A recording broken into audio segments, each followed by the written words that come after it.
மலையாள சினிமால last week release ஆன ஒரு படம் தான் களம் காவல். இந்த படத்த நீங்க இதுவரைக்கும் பார்க்காம இருந்தா, தயவு செய்து ஏதாவது தியேட்டர்ல உங்க வீட்டு பக்கத்துல ஓடிட்டு இருந்தா, கண்டிப்பா போய் தியேட்டர்ல பார்த்துருங்க. ஏன் அப்படின்னு தெரிஞ்சுக்கணும்னா, இந்த வீடியோவ ஸ்கிப் பண்ணாம ஃபுல்லா பாருங்க. இந்த படத்த ஜிதின் கே. ஜோஸ் அப்படின்றவர் தான் டைரக்ட் பண்ணியிருக்காரு. இவரு ஆல்ரெடி துல்கர் சல்மான வச்சு குரூப் அப்படின்ற படத்த டைரக்ட் பண்ணியிருந்தாரு.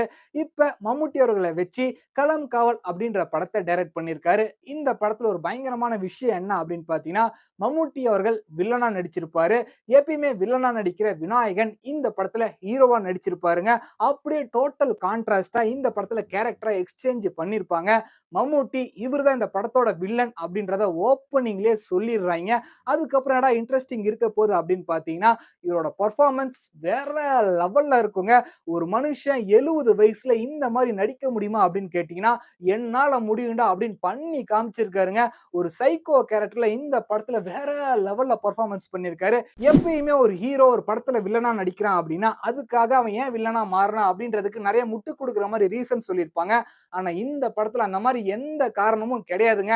இவன் வில்லன் முழுக்க முழுக்க ஒரு வில்லன். அதுக்கு காரணம்லாம் கிடையாது அப்படின்னு பங்கமா காமிச்சிருக்காங்க.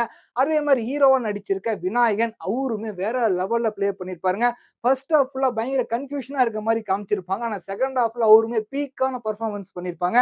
இது மட்டும் இல்லாம இந்த படத்துல 21 ஃபீமேல் லீட்ஸ் நடிச்சிருக்காங்க. அது ரொம்ப சூப்பராவே இருக்கு இந்த படத்துல. படத்தோட ஸ்டோரி பெருசா ஆகும் அப்படின்லாம் கிடையாதுங்க.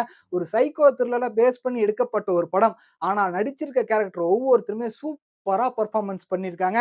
சினிமாட்டோகிராஃபர் ஃபயஸ் அலி வேற லெவல்ல ஸ்க்ரீன்ல பிரசன்ட் பண்ணியிருக்காரு. அதே மாரி எடிட்டர் பிரவீன் பிரபாகரன் சூப்பரா எடிட் கட் பண்ணியிருக்காரு. மியூசிக் டைரக்டர் முஜீப் மஜாத் வேற லெவல் ஒரு டோன் ஒண்ணு செட் பண்ணியிருக்காருங்க. படத்தோட மியூசிக் ரொம்ப பிளெண்ட் ஆகி வரும். அது முக்கியமா மம்முட்டி அவர்கள் ஸ்மோக் பண்ணிட்டு ஒரு ரவுண்டா ஒரு சர்க்கிள் ஒண்ணு விடுவாருங்க. அதெல்லாம் பார்க்குறப்ப ஹேண்ட்ஸ் ஆஃப் தலைவா! ஹேண்ட்ஸ் ஆஃப் தலைவா! அப்படின்னு பயங்கரமா பெர்ஃபார்மன்ஸ் பண்ணியிருப்பாங்க.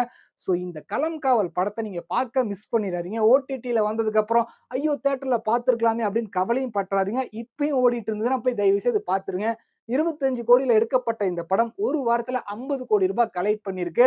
ஸோ மறக்காம மிஸ் பண்ணாம பார்த்துருங்க. பட்டா